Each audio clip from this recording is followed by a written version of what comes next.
Hello, I'm Brigantia Blackbird of the Blackbird Grimoire, joined today by my feline assistant of Little Lionel.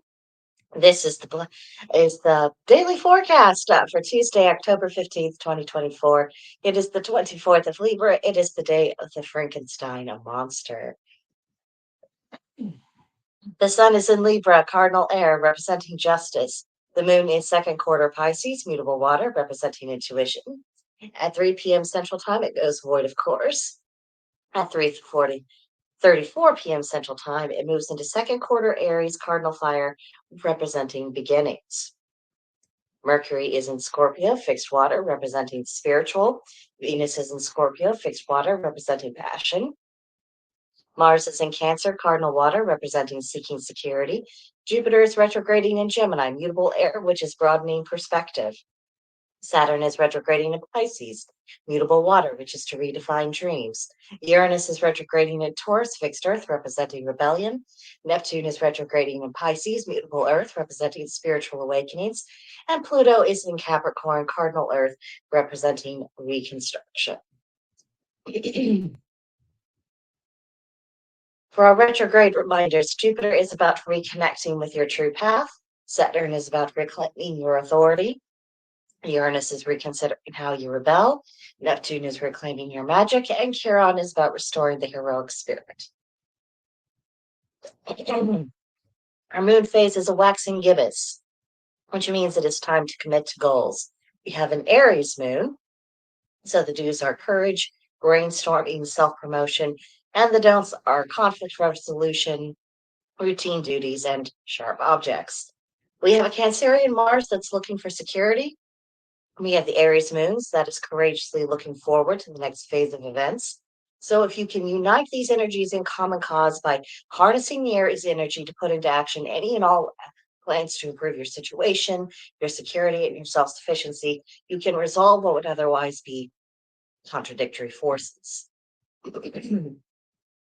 For our tarot, we have the Eight of Ghosts. Eights represents a new beginnings. The suit of Ghosts is the emotional feminine, receptive energy, the earth element, and emotion. The key words are moving on, disrupting the status quo, and, disappointment and love. So as we can see, our little figures, walking away, the staff being watched over by the Halloween cat, and you have a bunch of ghosts that either ignoring him or, they're kind of looking off at a distance in a concerned, almost pitying fashion. So it does represent that something has not gone well, but because it has come to a final ending, it's a different chapter now. And so from that rough start, you're going to be moving on into different territory. So if you do experience that today, probably the best thing is just to accept that it is what it is. What has happened. And that even though things don't look all that appealing, good right now, it is opening up. It is opening up future possibilities that are going to be more beneficial. For today's Celtic Triad, it reads three things which we cannot control: the void, the planets, and truth. To this be added the truth against the world. So we don't command death, we do not command celestial movements, and we are not in charge of what truth consists of, let alone how unpopular truth is received by others.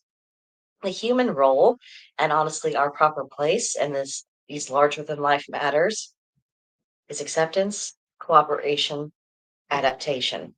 Fighting the tides of things beyond our control is a waste of energy. And we are constantly doing it. There's not a human soul on this earth who has not done that at one time of their life or another. And some people make it their whole way of life, and they're miserable, I might add.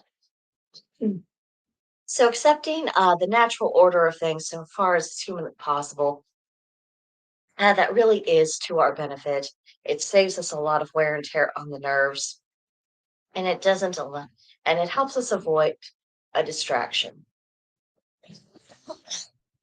If we are consumed with things that we can't control and never will, we're going to be blinded to all the things that are within our control, the choices that we do have, the decisions that it is for us to make. Fighting what is in the natural order is going to distract us from our proper duties. It's going to prevent us from fully living up to our potential as a human being. So if you do find yourself constantly beating your head against the wall, and it really is the natural way of things that you're fighting, the issue is you. The issue is your reaction, the issue is your mindset, and the issue is your own need to control that which does not belong to you to control. You can spend your life doing that and have a lot of regrets and deal with a lot of failure, or you can accept what is and you can move forward productively. That really is the choice that you have, and that's the choice that's really represented by this triad. Our correspondences for magic today are centered on the theme of challenges. The color is gray. The plant is the birch tree. The animal is the grouse, and the crystal is the diamond. And for a far less expensive substitution, you can always do clear quartz. Challenges always come with limitations, and a lot of the limitations are irksome in and of themselves. However, there are oftentimes hidden opportunities within these inconveniences, within these things that we don't want, within these boundaries that we would not have chosen for ourselves. There are opportunities within the arbitrary things that exist and the arbitrary things that occur. How we meet them, how we seize the opportunities that we do have some control over, it really does define us as a person, and it charts the course of our life.